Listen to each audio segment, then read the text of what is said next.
Central Philippine Union Conference holds Union-wide IEL Special Council upholding the theme, I Will Go Visayas for Christ 2020 from January 15th to 16th at CPUC Headquarters, Cebu City, Cebu. Presidents, IEL coordinators, and selected district pastors from the 7 conferences and missions of the Seventh-day Adventist Church throughout the Central Philippines congregated at the headquarters of CPUC for the said council.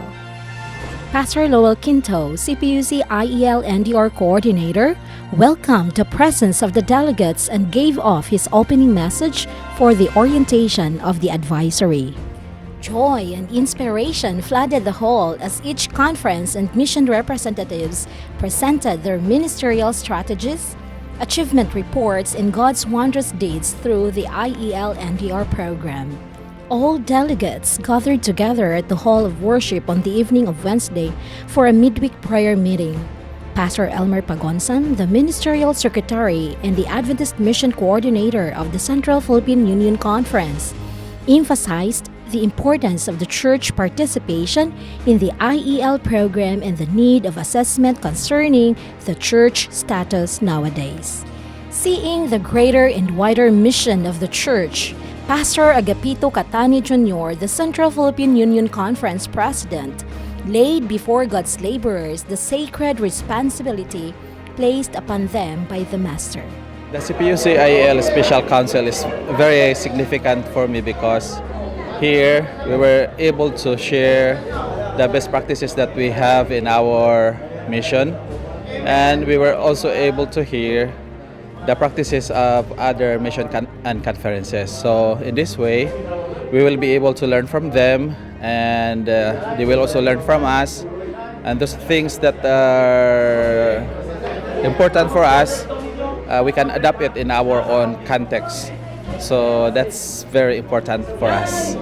This is not the conference program, but this is the Lord's program, the Lord's work that we need to do for these last days. I do believe that because of this care group ministry where everyone will be involved, total member involvement, I believe that by this ministry, not only the brethren will be ready for the second coming of Jesus Christ, but many people will be ready, will be prepared by inviting them to be a part of the care group, cared family.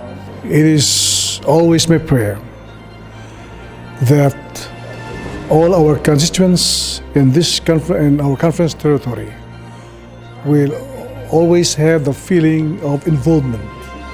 Not everybody will be involved to become missionary for the church, knowing that in our conference territory we have thousands and even millions of people who have not fully heard about the gospel message.